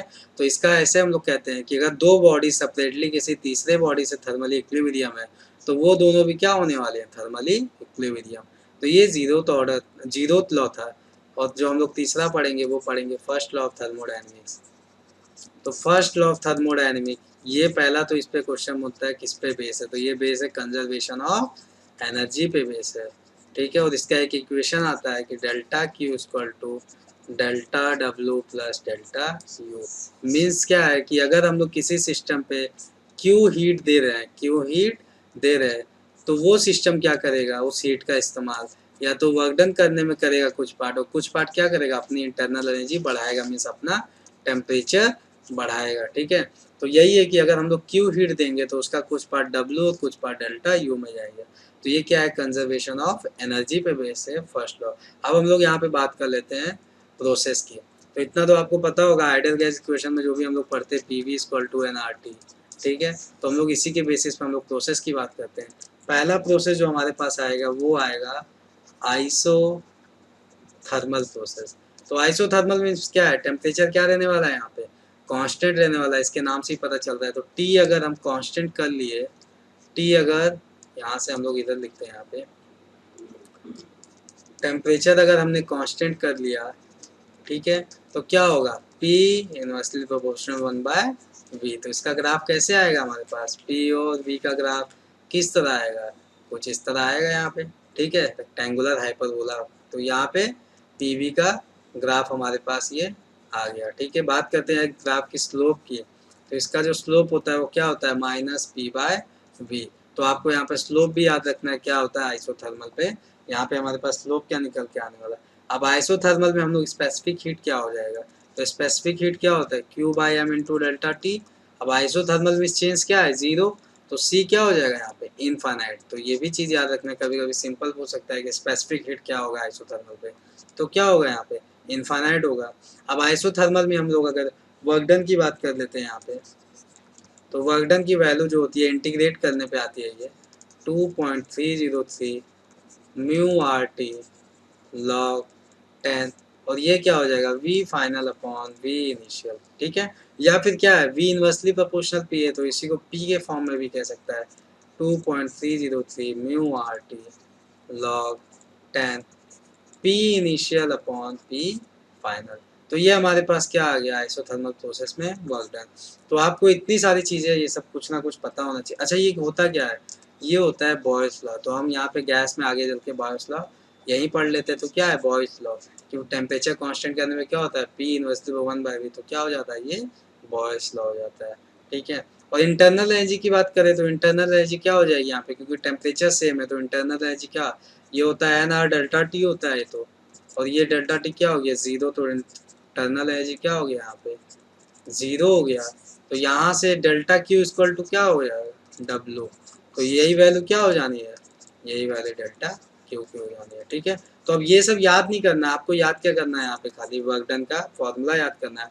बाकी जो सब चीज़ें है आप उस टाइम सोच के जल्दी से आपको खुद करना, क्योंकि यहाँ पे अगर देखा जाए ऐसे बहुत सारे प्रोसेस आएंगे तो सब में हमें यही सब, तो आपके लिए काफ़ी कन्फ्यूजन होगा। तो आप खाली क्या करिए, आइसोथर्मल में समझिए टी कांस्टेंट, तो T constant delta U constant, तो delta Q equal to W, W का फॉर्मूला आप याद कर लीजिए। तो यहाँ से क्या होगा, आपको ज़्यादा मतलब फॉर्मूला याद मत करिएगा इसमें थर्मोडायनेमिक में, बस मेन फॉर्मूला आप याद करते, तो यहाँ पे आपको केवल W याद करना है कि वर्क डन कितना होता है आइसोथर्मल में, ठीक है। अब हम लोग अगले प्रोसेस की बात करते हैं जो है एडियाबैटिक प्रोसेस। तो एडियाबैटिक प्रोसेस की बात वो जब भी हम करेंगे तो इस समझ लें वो इंसुलेट करके देगा, कहेगा इंसुलेटेड वॉल है, ठीक है। इंसुलेटेड वॉल है मीन्स डेल्टा क्यू क्या है यहाँ पे 0 होना है, कोई भी हीट ट्रांसफर नहीं होना है। तो डेल्टा क्यू अगर 0 हो गया तो यहाँ पे डेल्टा डब्ल्यू क्या हो जाएगा, माइनस डेल्टा यू, ये हो जाएगा हमारे पास, ठीक है। तो अगर यहाँ से देखेंगे हम लोग, अच्छा ये कौन सा लॉ, ये कौन सा लॉ फॉलो करता है, ये फॉलो करता है पॉइजन्स लॉ, ये फॉलो करने वाला है पॉइजन्स लॉ, जो कि होता है पी वी पे पावर गामा इक्वल टू क्या होता है कांस्टेंट, ठीक है। गामा क्या होता है यहाँ पे, gamma equal to C P by C V, अभी हम लोग आगे पढ़ेंगे ये गामा, ठीक है। तो ये पॉइजन्स लॉ फॉलो करता है, ये तो पी वी के टर्म में है, बट इसको हम लोग क्या कर सकते हैं और भी इसको चेंज कर सकते हैं, क्योंकि हम लोग क्या पढ़ते हैं P V equal to N R T, तो टेम्परेचर के टर्म में भी चेंज कर सकते हैं हम लोग, प्रेशर के जगह क्या लिख सकते हैं यहाँ पे N R T by V, और v पे पावर गामा इक्वल टू क्या कांस्टेंट, ये भी वैल्यू कांस्टेंट है तो इसको क्या लिख सकते हैं टी वी पे power gamma minus 1 equal to constant. तो आपको क्या ये चेंजेस उस टाइम करना है, आपको याद नहीं करना, आपको क्या याद करना है खाली पी वी पे power gamma equal to constant. इसका जो ग्राफ आता है, इसके ग्राफ का जो इसका स्लोप, इसके ग्राफ का जो स्लोप आना है, इसका ग्राफ जो हमारे पास कुछ इसी तरह आएगा, क्योंकि यहाँ पे भी क्या है एक्चुअल में पी इनवर्सली तो है यहाँ पे वी पे पावर गामा पे, तो इसका ग्राफ रेक्टेंगुलर है पर बस जो स्लोप आएगा वो होगा minus gamma P by V. वहाँ पे क्या था आइसोथर्मल में केवल पी बाय वी, और यहाँ पे स्लोप माइनस मीन्स इसका स्लोप कितने टाइम ज़्यादा है, गामा टाइम्स ज़्यादा है, तो ये कभी कभी पूछता है, तो हम इसको slope of adiabatic equal to gamma times of slope of isothermal, तो ये हमारे पास आ जाता है यहाँ पे। अब बात कर लेते हैं यहाँ पे इक्वेशंस की बात कर लेते हैं, ठीक है। यहाँ पे वर्क डन क्या आ रहा है, यहाँ पे माइनस चेंज इन इंटरनल है जी। तो अगर हमारा जो गैस है वो क्या हो रहा होगा कि मान लो work done positive, positive means क्या, वॉल्यूम इंक्रीज हो रहा है, तो वर्क डन अगर पॉजिटिव है हमारे पास तो फिर ये क्या हो जाना है, डेल्टा यू तो नेगेटिव हो जाना है, तो नेगेटिव का मतलब क्या होना है, temperature decrease, negative means temperature क्या हो जाएगा यहाँ पे, टेम्परेचर डिक्रीज हो जाएगा, मीन्स क्या हो जाएगा कूलिंग, क्या हो जाएगा कूलिंग। तो एडियाबैटिक में पूछेगा कि बताओ एक्सपांशन में ये क्या हो रहा है, एक्सपांस हो रहा है, एडियाबैटिक एक्सपांशन में क्या होता है तो टेम्परेचर क्या हो जाता है, कम हो जाता है, मीन्स कूलिंग हो जाता है। अब यही चीज़ अगर कंप्रेस हो रही हो मीन्स वर्क डन कैसा हो रहा हो, वॉल्यूम डिक्रीज हो रहा हो, तो वर्क डन कैसा आएगा नेगेटिव। तो अगर ये नेगेटिव तो नेगेटिव नेगेटिव मिलकर डेल्टा यू क्या हो जाएगा, पॉजिटिव हो जाएगा, मीन्स क्या हो रहा है टेम्परेचर बढ़ रहा है, मीन्स क्या है हीटिंग। तो ये पूछता है कंप्रेशन, एडियाबैटिक कंप्रेशन क्या कॉज करता है, तो ये देख सकते हैं यहाँ पे क्या कॉज कर रहा है, हीटिंग कॉज कर रहा है, ठीक है। तो ये आपके यहाँ से कुछ थियोरेटिकल क्वेश्चन यहाँ से बनना है सीधा सीधा, एडियाबैटिक एक्सपांशन क्या कराता है कूलिंग, एडियाबैटिक कंप्रेशन क्या कराता है हीटिंग, ठीक है। तो यहाँ से जनरली आपको कहाँ से मिल रहा है, यहीं से इक्वेशन से मिल जा रहा है। और इसमें वर्क डन कितना होता है, यहाँ पे जो वर्क डन होता है एडियाबैटिक में उसका फॉर्मूला भी आपको याद करना है, जिस तरह आपने आइसोथर्मल का याद किया उसमें याद करना आपको वर्क डन इक्वल टू यहाँ पे P1 V1 minus P2 V2 upon यहाँ पे गामा माइनस 1, या फिर इसको क्या सकते हैं म्यू आर कॉमन ले सकते हो, और ये क्या T1 minus T2 by gamma minus 1, ये हमारे पास वर्क डन है। याद रखना जो एडियाबैटिक प्रोसेस में ये क्या होता है स्टार्टिंग वाली चीज़ें होती हैं, ठीक है, स्टार्टिंग माइनस फाइनल कर रहे हैं हम लोग, स्टार्टिंग माइनस फाइनल कर रहे हैं, तो ये चीज़ तो वर्क डन आ जाएगा, वर्क डन का नेगेटिव क्या होगा इंटरनल एनर्जी, वहाँ पे किसके बराबर था आइसोथर्मल में, वर्क डन किसके बराबर था वहाँ पे चेंज इन हीट के बराबर डेल्टा क्यू, क्योंकि वहाँ पे क्या था डेल्टा यू 0 था। तो ये हमारा एडियाबैटिक से रिलेटेड को यहाँ पे जितने भी क्वेश्चन बन सकते हैं थियोरेटिकल में यहाँ से बनेगा, और न्यूमेरिकल में वर्क डन से बनेगा या फिर पीवी पे और गामा से बनेगा, ठीक है। अगला जो हम लोग पढ़ने वाले अगला प्रोसेस वो पढ़ेंगे हम लोग आइसोबारिक प्रोसेस, ठीक है। तो आइसोबारिक मीन्स यहाँ पे प्रेशर क्या रहने वाला है कांस्टेंट, तो यहाँ से प्रेशर कांस्टेंट तो वॉल्यूम किस पे डिपेंड हो जाएगा, टेम्परेचर पे डिपेंड हो जाएगा। तो हम लोग फिर से वही सब बातों चीज़ों का ध्यान में रखते हैं, देखते हैं क्या होता है यहाँ पे। तो यहाँ पे अगर वॉल्यूम इक्वल टू क्या होता है टेम्परेचर, और यहाँ पे प्रेशर क्या है कांस्टेंट है, ठीक है।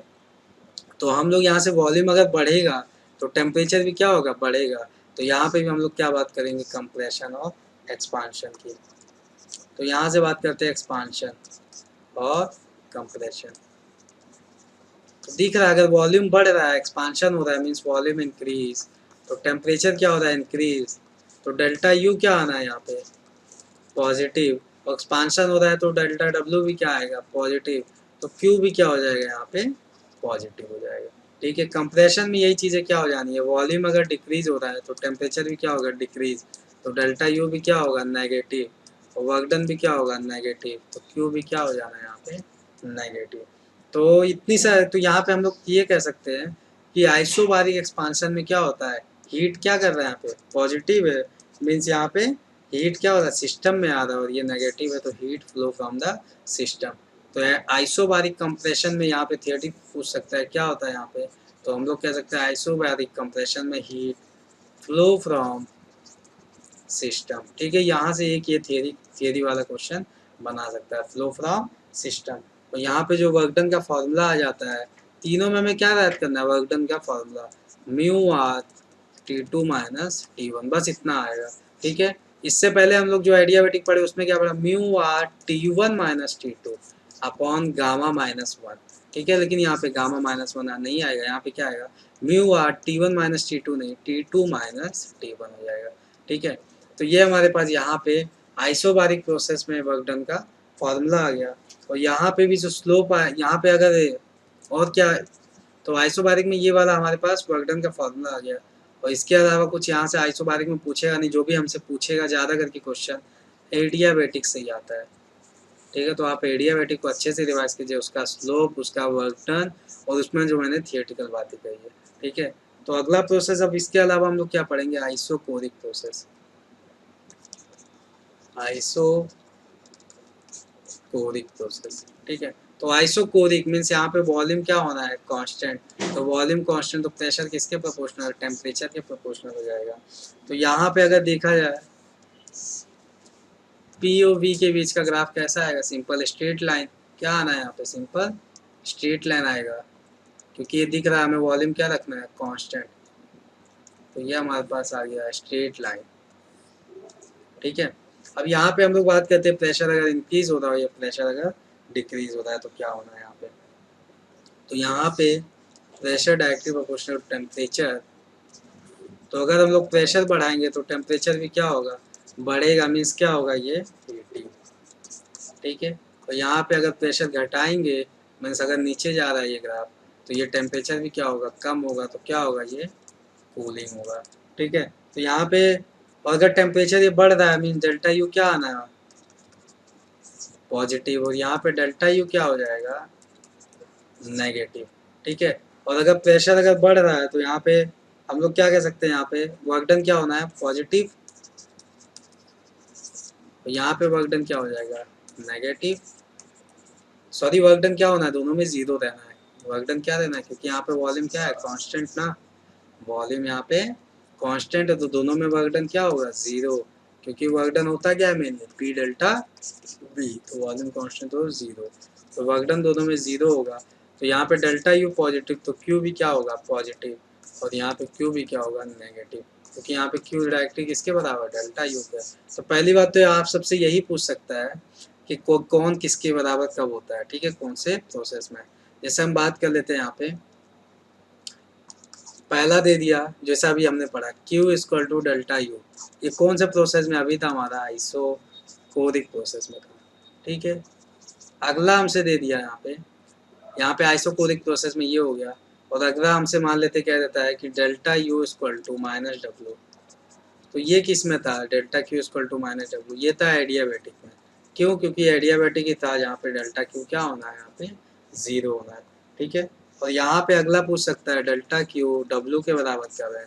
तो ये क्या है, डेल्टा यू मतलब जीरो हो रहा है, डेल्टा यू जीरो कब होता है, आइसोथर्म में। ठीक है, तो सिंपल आपके पास ऐसे ही कुछ दे सकता है कि आइसोकोरिक प्रोसेस के लिए बताओ कौन सा सही है, एडियाबेटिक के लिए कौन सा सही है, ऐसा कुछ क्वेश्चन आपको बना के दे सकता है।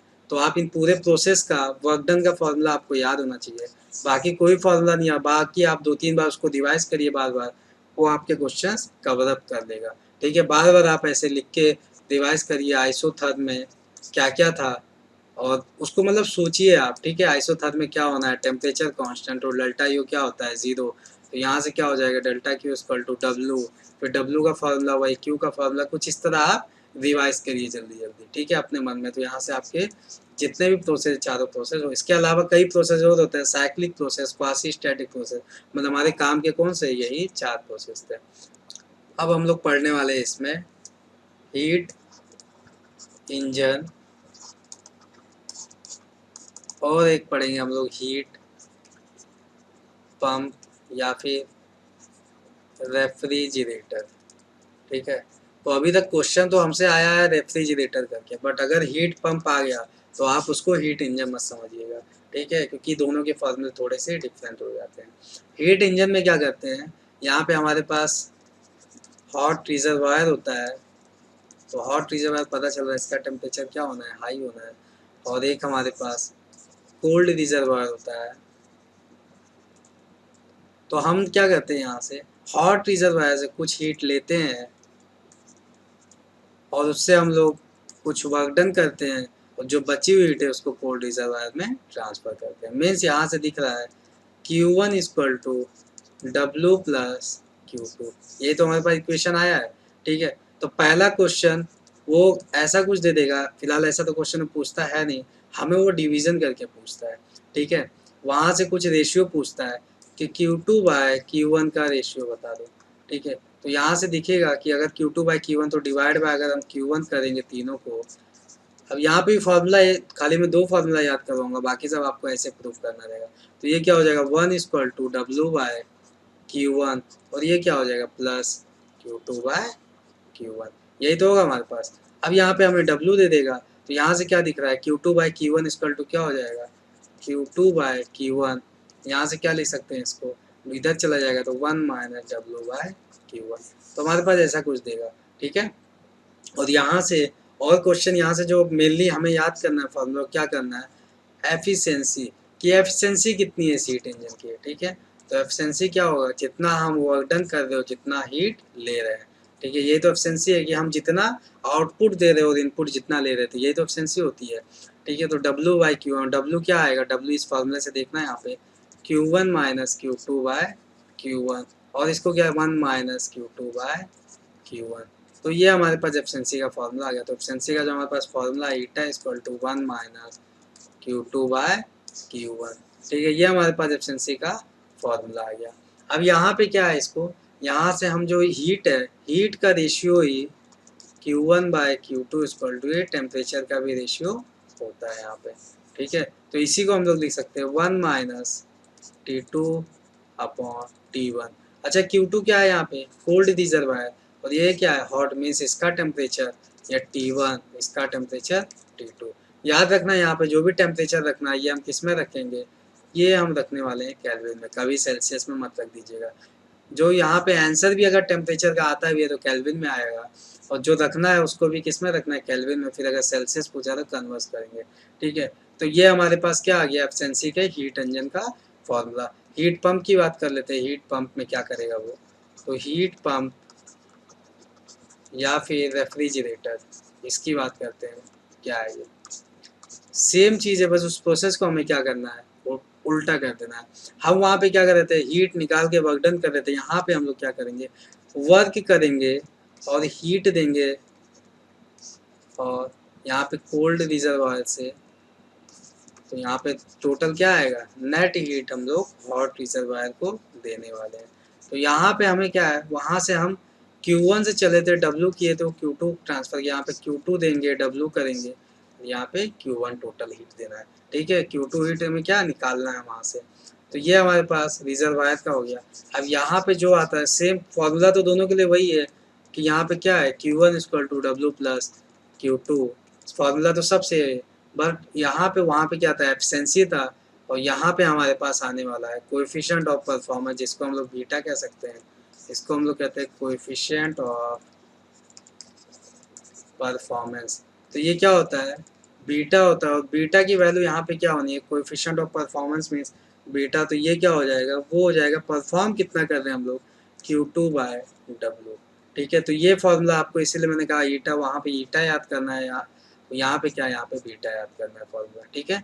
ईटा इक्वल टू क्या था, W/Q1 था, ठीक है, जबकि बीटा क्या है, Q2/W है। ये चीज़ का ध्यान रखिए, Q1/W नहीं, Q2/W। अब ये क्या हो जाएगा, Q2 अपॉन ये W क्या, Q1 माइनस Q2। अब यहाँ पे जैसा भी रिप्लेस करें, इसको टेम्परेचर फॉर्म में लिखेंगे तो T2/T1 माइनस T2, ठीक है। तो मैं फॉर्मूला खाली कहूँगा कि एक ही याद करो, ये ईटा इक्वल टू W/Q1 और बीटा इक्वल टू Q2/W।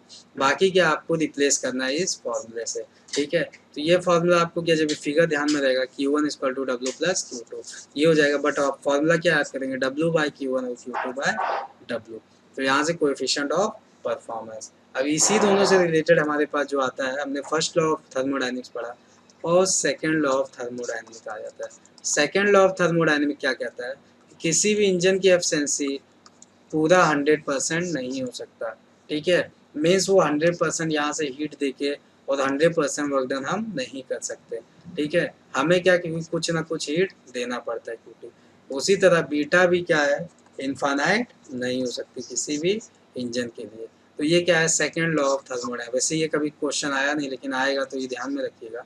यहाँ पे क्या है, ईटा कभी भी किसी भी इंजन के लिए क्या 1 नहीं हो सकता, और रेफ्रिजरेटर के लिए बीटा क्या इनफाइनाइट नहीं हो सकता। तो यहाँ पे हमारे पास एक क्वेश्चन आता है कभी ईटा और बीटा में रिलेशन। तो ये होता है beta equal to 1 minus eta upon eta. ये हमारे पास रिलेशन होता है बीटा और ईटा में। इसके तो ये हमारे पास यहाँ पे हीट इंजन से रिलेटेड हो गए।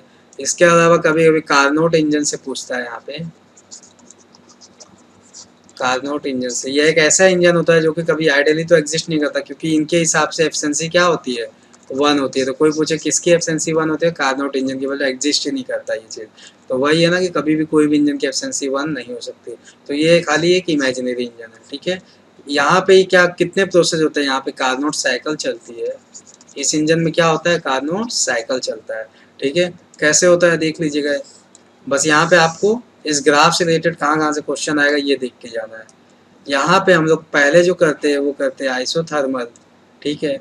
अगला जो हम लोग करते हैं यहाँ पे एडियाबैटिक, वापस से हम लोग क्या करेंगे, आइसोथर्मल और फिर एडियाबैटिक, ठीक है। तो ये जो रेड वाली लाइन है हमारे पास, वो क्या हो जाएगी, वो एडियाबैटिक, और जो हमारे पास ये ब्लू वाली लाइन है वो क्या होना है, वो होना है आइसोथर्मल, ठीक है। तो आपको पहली बात तो यही ध्यान के चलना है, यही लेकर चलना है कि हमसे यहीं से क्वेश्चन बनाएगा। ये आइसोथर्मल हो गया, ये एडियाबैटिक हो गया, ये आइसोथर्मल और ये एडियाबैटिक। तो पहला जो क्वेश्चन यही देगा, ऐसे 1 2 3 4 लिख के दे देगा, कहेगा बताओ फोर्थ प्रोसेस कौन सा है, फर्स्ट कौन सा है, सेकंड कौन सा है, ऐसा कुछ देगा, ठीक है। अगला क्वेश्चन जो यहाँ से बनाएगा, यहाँ पे कुछ यहाँ पे मान लेते हैं कि प्रेशर दे रखा है, वॉल्यूम दे रखा है, ठीक है, और यहाँ पे टेम्परेचर T1 है। तो यहाँ का भी टेम्परेचर क्या होगा, T1 होगा, प्रेशर P2 V2, यहाँ पे P3 और V3 दे रखा है, यहाँ पे टेम्परेचर मान लेते हैं T2 है। तो ये आइसोथर्मल, तो ये भी टेम्परेचर क्या है T2 और P4 V4, ठीक है। अगला क्वेश्चन क्या बनाने वाला है, यहाँ से अगला क्वेश्चन बनाता है कि V1/V2 का रेशियो किसके बराबर, V4 बाय यहाँ पे V3 के बराबर होगा। मतलब कौन सा भी रेशियो आपस में क्या होना है, यहाँ पे प्रोपोर्शनलिटी उसके बराबर होगी। तो V1 बाय, हम मानते हैं ये V2 लेते हैं, V1/V2 इक्वल टू क्या हो जाएगा यहाँ पे V4/V3, V4/V3। तो ये वाला क्वेश्चन हमारे पास कभी कभी देता है कि बताना है कि पॉइंट ए, यहाँ पे कोई पॉइंट देगा, मान लेते हैं कहेगा पॉइंट ए पे अगर वॉल्यूम इतना है, ठीक है, पॉइंट बी पे वॉल्यूम इतना है, तो पॉइंट हमें सी या डी पे किसी पे पूछ सकता है। तो हम क्या ये रेशियो देखिए यहाँ से लाएंगे क्वेश्चन, ठीक है। अगला क्वेश्चन आपसे ये पूछता है, यहाँ पे वर्क डन पूछ सकता है यहाँ पे। तो हमें पता है कि आइसोथर्म के लिए हम हमेशा क्या लगाएंगे, कौन सा फार्मूला, आइसोथर्म के लिए हम हमेशा यूज करने वाले हैं, यहाँ पे ये ग्राफ था। तो आइसोथर्म के लिए हम लोग क्या लिखेंगे, यहाँ पे 2.303 mu RT log V final by V initial, या फिर इसी को क्या लिख सकते थे, P initial by P final. तो ये आइसोथर्म के लिए। अब किसी भी इस प्रोसेस के लिए कहा जाए तो क्या रखेंगे यहाँ पे, V final V2 bye V1। तो इसके लिए आ जाएगा हमारे पास वर्क डन। अब ये एडियाबैटिक के लिए अगर पूछे कि बताओ सेकंड वाले में कितना वर्क डन, तो एडियाबैटिक प्रोसेस है, तो इसके लिए क्या एडियाबैटिक वाला वर्क डन लगा देंगे।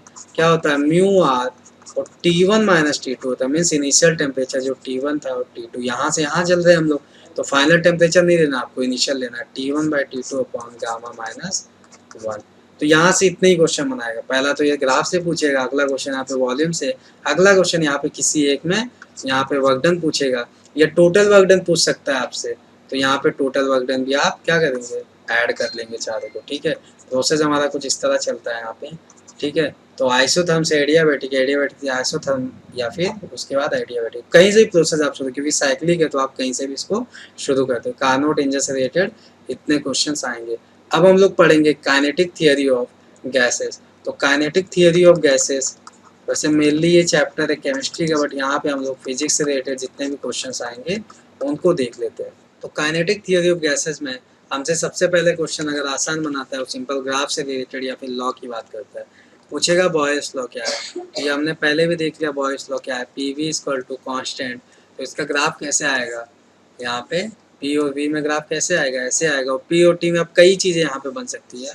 पी और टी में अगर देखेंगे तो टेम्परेचर क्या रहने वाला है, कांस्टेंट। तो आप एक्स एक्सेस को क्या यहाँ पे टेम्परेचर कांस्टेंट कर दिए। अब यहाँ पे अगर वी और टी में कह रहे, यहाँ पे टी कह रहे, यहाँ पे वी कह रहे, तो क्या आएगा, इस तरह आएगा।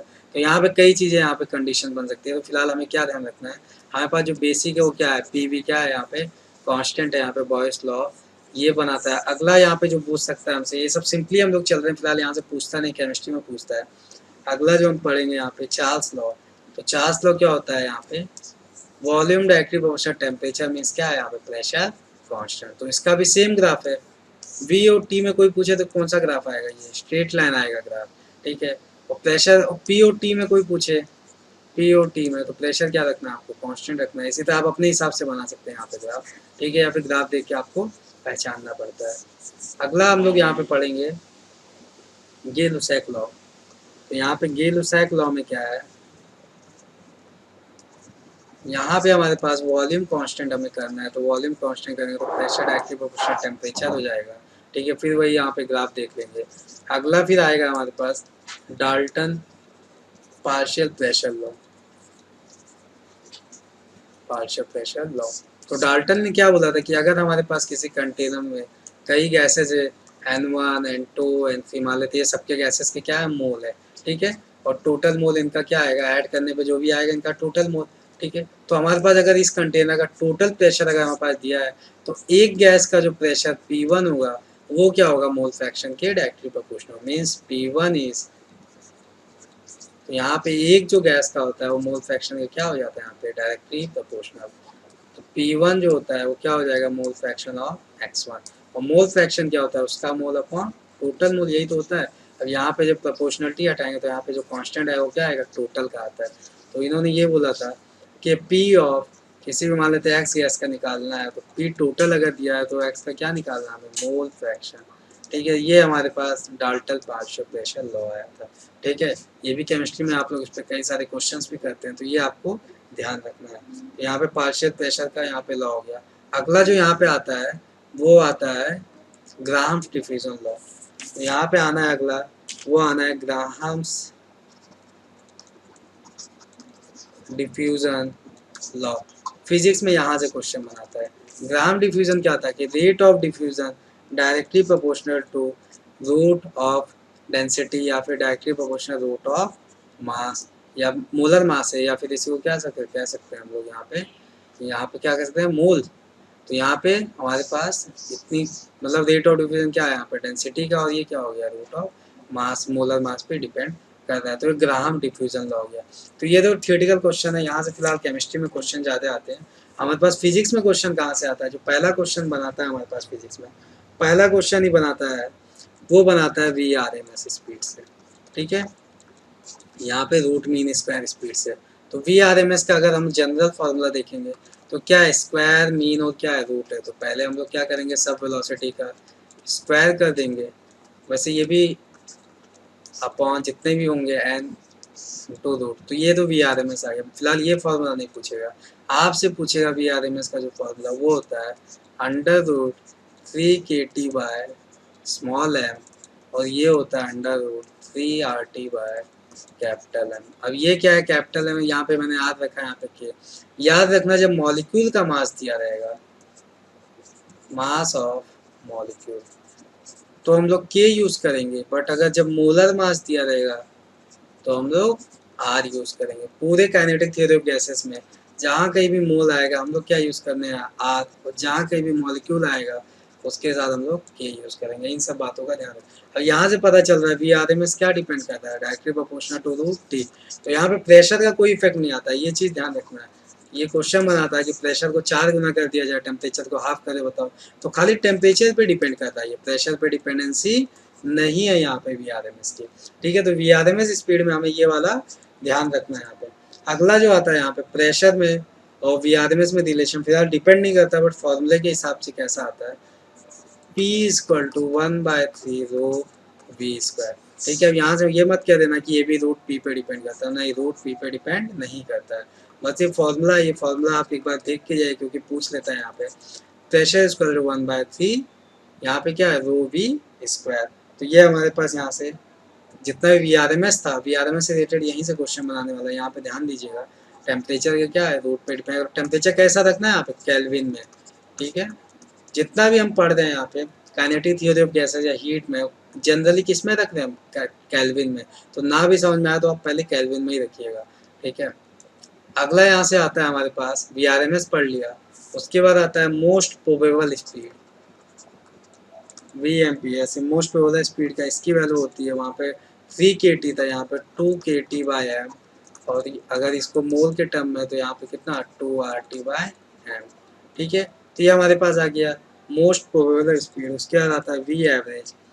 तो वी एवरेज हम लोग लिखते हैं यहाँ पे 8 के टी बाय पाई एम, या फिर इसी को क्या, 8 R T by pi into capital M. ठीक है, तो हमारे पास यहाँ पे दिखता है हमारे पास वी आर एम जो भी था 3 के टी बाय एम, या फिर क्या था, root 3 R T by M. तो ये था। अब यहाँ से पूछता है, यहाँ से जो क्वेश्चन बनाता है इनका, किसकी वैल्यू बड़ी है किसकी वैल्यू ज़्यादा है। तो क्या है, V R M S is greater than V average, और सबसे कम क्या है, मोस्ट प्रोबेबल स्पीड। तो ये हमारे पास यहाँ से क्वेश्चन बनाता है वो। एक तो वी आर एम एस से बना दिया, अगला क्या बना दिया, अगला यहाँ से बना दिया। ठीक है, तो 2 टाइप के क्वेश्चन यहाँ से वी आर एम एस से बनाता है। इसके अलावा जो पूछता है वो हमारे पास जो क्वेश्चन आता है वो आता है यहाँ पे इंटरनल एनर्जी से रिलेटेड क्वेश्चन। ठीक है, हम लोग बात करते हैं यहाँ पे एनर्जी की। तो एनर्जी का जो सिंपल फॉर्मूला होता है वो होता है F/2 के टी। अगर मॉलिक्यूल पूछ रहा है तो के, और अगर यहाँ पे मोल पूछा है तो आर। ठीक है, आर टी। अब एफ क्या है यहाँ पे, एफ होता है डिग्री ऑफ फ्रीडम। ठीक है, कि मीन्स मतलब क्या, कौन सा पार्टिकल कितने एक्सिस में यहाँ पे फ्री मोशन कर सकता है। तो डिग्री ऑफ क्या होता है, ये डिग्री ऑफ फ्रीडम होता है। तो यहाँ पे मोनो एटॉमिक के लिए कितना होता है, ये एफ की वैल्यू 3। डायटॉमिक के लिए क्या होता है, एफ की वैल्यू 5। ट्राइटॉमिक के लिए क्या होता है, एफ की वैल्यू 7। तो यहाँ पे इसकी वैल्यू क्या होगी, 7 होगी। बट ट्राइटॉमिक में अगर ये मान लेते हैं कि ऐसा कुछ बन गया कि डायटॉमिक की तरह एक्ट किया, तो एफ इक्वल टू क्या रखना है, यहाँ पे 5 रखना है। ठीक है, तो ये सब चीज़ों का ध्यान रखिएगा आप, डिग्री ऑफ फ्रीडम कितना रख रहे हैं। और अगर मॉलिक्यूल रख रहे हैं तो के, और यहाँ पे अगर रखते हैं तो आर। ठीक है, और यहाँ पे क्या, ये एक मॉलिक्यूल के लिए, किसके लिए, ये 1 मॉलिक्यूल की है एनर्जी है, और ये 1 मोल की है। ठीक है, जैसे पूछता है 5 मोल का बताओ, तो 5F/2 इंटू आर टी, ये होगा हमारे पास। ठीक है, जैसे कहता है 5 मॉलिक्यूल के लिए बताओ, तो 5F/2 के टी। और एफ फिर देख लेना, मोनो एटॉमिक कह रहा है कि डायटॉमिक, वो रखेंगे हम लोग। ठीक है, तो मोनो एटॉमिक डायटॉमिक यहाँ पे एनर्जी से रिलेटेड, यहाँ से ऐसे क्वेश्चन आते हैं सिंपली। बस यहाँ पे यही कंफ्यूजन होता है आप लोग को, जो कि मैंने बता दिया, मॉलिक्यूल आएगा तो के, मोल आएगा तो आर, और 1 मोल 1 मॉलिक्यूल के लिए ये है। अगला जो यहाँ से सिंपल क्वेश्चन अब बना सकता है हमसे, वो पूछता है पॉलीट्रॉपिक प्रोसेस के लिए स्पेसिफिक हीट। ये कुछ बाहरी क्वेश्चन जो कि पूछे जाते हैं, स्पेसिफिक हीट फॉर पॉलीट्रॉपिक। ठीक है, पॉलीट्रॉपिक प्रोसेस मीन्स ऐसा कोई, हमारे पास एक कोई ऐसा फॉर्मूला इसमें होता है P V X equal to constant. यहाँ पे एक्स की वैल्यू जैसे चेंज करेंगे प्रोसेस हमारा बदलता है। जैसे अगर एक्स की वैल्यू में रख लेता हूँ 0, एक्स की वैल्यू अगर 0 रखता हूँ तो वॉल्यूम क्या हो गया अपना, कांस्टेंट। कौन सा प्रोसेस हो गया, आइसोकोरिक प्रोसेस हो गया। ठीक है, एक्स की वैल्यू अगर मैं 1 रख, जैसे एक्स की इक्वल टू 0, तो वॉल्यूम क्या हो गया, वॉल्यूम पे डिपेंडेंसी क्या होगी, खत्म। तो क्या हो गया, ये आइसोकोरिक हो गया। एक्स की वैल्यू अगर मैं 1 रखता हूँ तो क्या हो गया, यहाँ पे P V equal to constant, तो यहाँ पे क्या हो गया, आइसोथर्मल हो गया। ठीक है, पी वी अगर गामा रख दूंगा तो क्या हो जाएगा, ये एक्स इक्वल टू गामा, तो क्या हो जाएगा एडियाबेटिक। तो यही होता है कि एक्स की वैल्यू चेंज करो तो प्रोसेस क्या चेंज होता जाता है, पॉलीट्रॉपिक प्रोसेस होता है। ठीक है, इसके लिए स्पेसिफिक हीट की वैल्यू पूछता है, तो C इज इक्वल टू, वैसे स्पेसिफिक हीट की वैल्यू खाली क्या होती है, C is equal to N, यहाँ पे क्या होता है सी वी डेल्टा, सॉरी ये इंटरनल एनर्जी होता है, क्या होता है ये इंटरनल एनर्जी होता है, N C V delta T. हमने डब्ल्यू तो अलग अलग पढ़ा, बस डेल्टा यू क्या है, डेल्टा यू फिक्स है, N C V delta T. तो यहाँ पे अगर स्पेसिफिक हीट की वैल्यू यहाँ पे सी वी ना रखे, यहाँ पे सी हमें निकालना पड़ता है, होता है C V plus R one minus X. और सी वी क्या होता है, सी वी तो आपको पता होगा R upon gamma minus one plus R by one minus X. अब वो इक्वेशन में जो एक्स दिया रहेगा वो वैल्यू पुट करेंगे तो हम क्या सी निकालेंगे। तो अगर इंटरनल एनर्जी अब पूछता है तो हमें यहाँ पे सी रखना है, delta U equal to N C delta T. ठीक है, तो ये पॉलीट्रॉपिक प्रोसेस के लिए इंटरनल एनर्जी आ जाएगी। तो ये चीज़ ध्यान रखिएगा, यहाँ पे अगर पॉलीट्रॉपिक प्रोसेस के इंटरनल एनर्जी आता है तो सीधा सी भी मत रखना, सी निकालना पड़ेगा हमें। सी कैसे आएगा, C V plus R by one minus X. हमारे पास ये फॉर्मूला आता है पॉलीट्रॉपिक प्रोसेस के लिए। आप एक फॉर्मूला ये याद किए रहे कि स्पेसिफिक हीट कैसे निकालते हैं पॉलीट्रॉपिक प्रोसेस के लिए। इसके अलावा हमसे पूछता है वो कभी कभी सिंपल, यहाँ पे सी वी इक्वल टू कितना होता है, तो C V equal to F by two into R, और सी पी इस डिग्री ऑफ फ्रीडम के फॉर्म में पूछता है, यहाँ पे F by two plus one into R होता है। ठीक है, अब ये मोनो एटॉमिक डायटॉमिक सबके लिए रखते हैं, जैसे मोनो एटॉमिक के लिए क्या हो जाएगा three by two into R, तो ये कितना five by two into R हो जाएगा। ठीक है, डायटॉमिक के लिए क्या हो जाएगा, यहाँ पे टू है, डायटॉमिक के लिए five by two into R, तो ये seven by two into R हो जाएगा। और गामा इक्वल टू क्या होता है C P by C V, तो गामा इसके लिए क्या हो जाएगा सी पी अपॉन अगर सी वी करेंगे तो यहाँ पे C P by C V, तो यहाँ पे आएगा गामा की वैल्यू जो इसके लिए आएगी फाइव बाई थ्री, तो इसके लिए कितनी आ जाएगी सेवन बाय फाइव। तो आपको ये गामा ये सब याद नहीं करना, आपको केवल सी वी और सी पी की वैल्यू याद करनी है, बाकी आप सब वैल्यू रखने की भी जरूरत नहीं है, आपको सीधा लिखना है यहाँ पे। ठीक है, तो फॉर्मूला कम से कम याद करने की कोशिश करिए, ये नहीं कि यहाँ पे सी वी का भी याद करें सी पी का भी याद करें। अब गामा का एक फॉर्मूले के फॉर्म में पूछ रहा है तो क्या करेंगे, इसको डिवाइड करते हैं F by two plus one upon F by to. तो गामा का भी कुछ लोग याद कर लेते हैं कि एफ, अब जैसे इसको सॉल्व करेंगे क्या आएगा, तो F plus two by F यही आएगा। तो गामा का भी ऐसे याद कर लेते हैं F plus two by F, नहीं याद नहीं करना आपको, आप खाली किसका सी वी याद करिए और क्या सी पी। तो यहाँ से दिख रहा है F by two into R है, तो यहाँ पे क्या है प्लस वन इंटू आर है। ठीक है, तो सी वी और सी पी की वैल्यू याद करें। अब इसके अलावा जो क्वेश्चन हमारे पास आता है वो आता है हमारे पास साइक्लिक प्रोसेस। तो ये मैं बता देता हूँ क्या करना है इसमें। साइक्लिक प्रोसेस में हमेशा जनरली पी वी ग्राफ देगा और वर्क डन पूछेगा।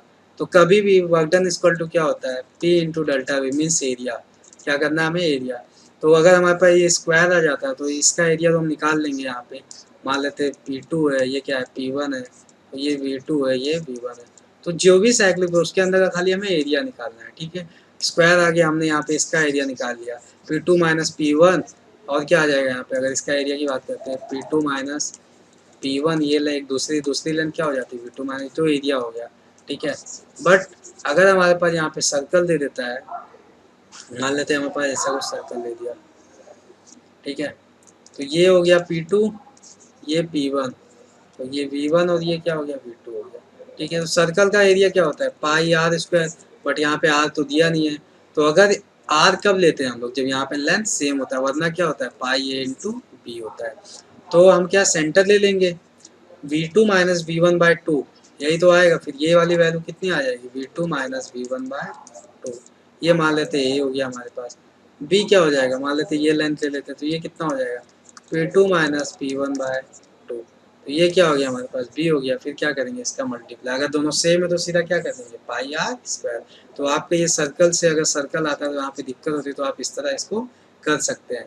ठीक है, आपको क्या निकालना है ए निकालना है और बी निकालना है, फिर पाई ए इंटू बी। तो ये साइक्लिक प्रोसेस से रिलेटेड यहाँ पे जब क्वेश्चन ऐसा कुछ देता है तो यहाँ पे फंस जाते हैं हम। तो ये था पूरा थर्मोडायनेमिक्स हीट ट्रांसफर जो भी हमने पढ़ा यहाँ पे कैलोरीमेट्री, ये हमारा चैप्टर यहाँ पे खत्म हो जाता है। इसके अलावा लगता है कि कोई फॉर्मूला आपका छूट रहा है, रिवाइज कराना चाहिए कोई कॉन्सेप्ट, तो प्लीज़ आप कमेंट बॉक्स में कमेंट करिएगा।